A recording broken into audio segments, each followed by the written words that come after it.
Good morning and welcome to Grace. This morning we're going to paraphrase Mark chapter 13. We're going to find a principle and then finally put it into practice. Mark 13, it starts out with the disciples leaving Jerusalem. As they're leaving, they're looking up all the incredible buildings, especially the Temple Mount was gorgeous and huge. And they go, look at all these buildings, what wonderful stones and buildings. And Jesus says, do you see all these great buildings? There will be not one stone left upon the other that will not be thrown down. And he was predicting what would happen in AD 70, which is when the Romans would destroy completely the Temple Mount. And then the temple would never be built again. In fact, right now, the Dome of the Rock is built right where the temple is now.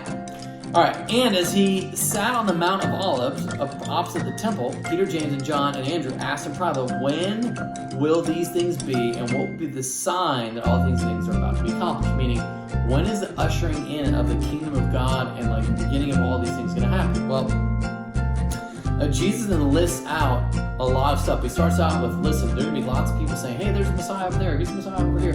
Don't believe him. For as lightning is seen from the east and the west, so will be the coming of the Son of Man. And then he goes into, here's all the things that have to come beforehand. Wars, earthquakes, famines, persecution for the gospel proclamation, civil war, abomination of desolation would have to happen. That's where the Antichrist stands in the middle of the temple and declares himself to be God. I believe that's going to be in the middle of the tribulation period, which is a 7-year period predicted by Daniel.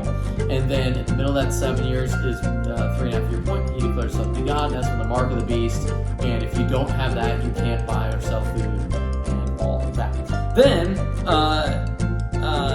Jesus says, kind of following following Daniel, he says, listen, there will be this point at which the coming of the Son of Man, the astrological signs, and then the Son of Man will be coming on clouds in glory, which is sort of just a crazy thought. And he will send out his angels to gather the elect and bring all of his people to him.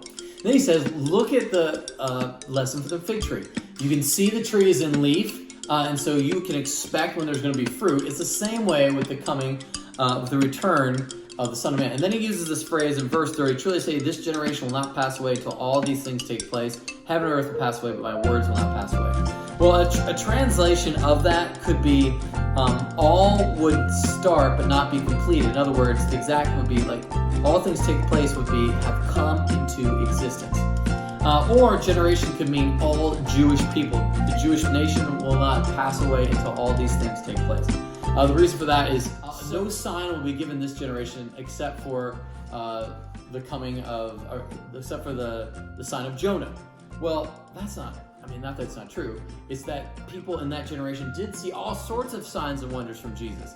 It's just that generation referred to a specific group of people, the Pharisees, they would receive a sign. If that makes sense. Okay.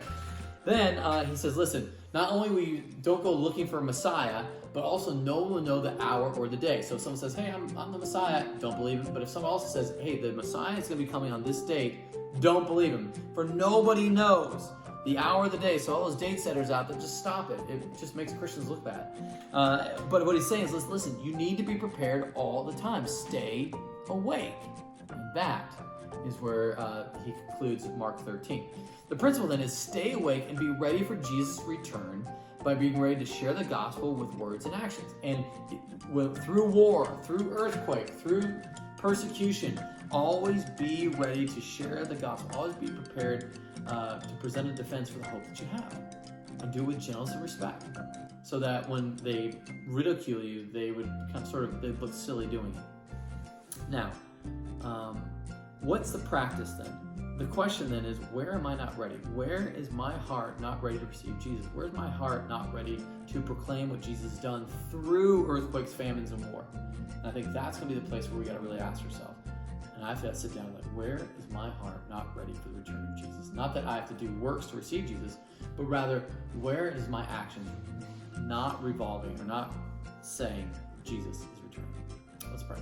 God, thank you so much for your word, that we would trust you in it, that we'd have a principle that we would apply to stay awake, and then we'd ask ourselves, Lord, where am I not awake? Where is my heart not focused on you in the midst of all the things that are going on in and around me? Lord, we worship you. It's in Jesus' name we pray. Amen.